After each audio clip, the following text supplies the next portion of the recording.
Friends, Bangalore camp की series में एक पेशेंट और है, मिस्टर रामानंद प्रसाद जी। ये आपको कन्नड़ लैंग्वेज में एक्सप्लेन करेंगे from the beginning. Yes, you can start. Sir, Ramanand Prasad ಮೈಸೂರಿಂದ ಬಂದಿರೋದು. ನನಗೆ 2023 ನನಗೆ ಪ್ರಾಬ್ಲಮ್ ಏನಾಯಿತು, 4 ತಿಂಗಳಾದ್ಮೇಲೆ ನನಗೆ ಇದು ಡಯಾಗ್ನೋಸ್ ಮಾಡಿ MRI ಮಾಡಾಯಿತು. ಆಮೇಲೆ ನಾನು ಯಾವ ಗೌರ್ಮೆಂಟ್ ಹಾಸ್ಪಿಟಲ್ ಎಲ್ಲಿ ಹೋದ್ರು, ಅಲೋಪತಿ ಹೋದರೆ ಅವರು ಸರ್ಜರಿಗೆ ರೆಫರ್ ಮಾಡ್ತಾ ಇದ್ರು. ಸರ್ಜರಿ ಮಾಡಿಸೋದು ನನಗೆ ಇಷ್ಟ ಇಲ್ಲದ್ರಿಂದ ಇವ್ರು ಯೂಟ್ಯೂಬ್ ನೋಡಿ ಒಂದು 5 ತಿಂಗಳು ಫೋನ್ ಮಾಡಿದೆ ಅವ್ರಿಗೆ. ಇವ್ರು ಹಂಗೇನೆ ನನಗೆ ಎಲ್ಲ ಎಕ್ಸಸೈಸ್ ಹೇಳ್ಕೊಟ್ರು. ಪಾಪ ಏನು ನಾನು ಮನಿ ದುಡ್ಡು ಹಾಕಿದ್ರು ಅದು ಪಾಪ ಏನು ಅಕ್ಸೆಪ್ಟ್ ಮಾಡಲಿಲ್ಲ. ಒಂಥರ ಜನರಲ್ ಆಗಿ ಸರ್ವಿಸ್ ಓರಿಯೆಂಟೆಡ್ ಇದು. ವಿಜಯ್ ಪ್ರಕಾಶ್ ಮತ್ತೆ ಅವ್ರ ತಂಡದವ್ರನ್ನ ಧನ್ಯವಾದ ಹೇಳಕ್ಕೆ ಶುರು ಹೇಳ್ತೀನಿ. ಅದು ಮಾಡಿದಾಗ ಎಷ್ಟೋ ನನಗೆ 60% ಬರೀ ಎಕ್ಸೈಸಲ್ಲೇ ಕ್ಯೂರ್ ಆಯಿತು. ಯಾಕೆ ಹೋಗ್ಬಾರ್ದು ಅಂದ್ಬಿಟ್ಟು ನಾನು ವಾರಂಗಲಲ್ಲಿ ಅಕ್ಟೋಬರಲ್ಲಿ ಫಸ್ಟ್ ಸಿಟ್ಟಿಂಗ್ ಹೋದೆ ಸರ್.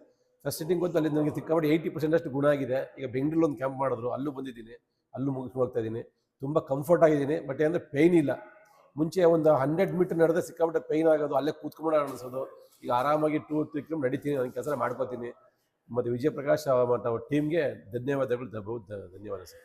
Really sir.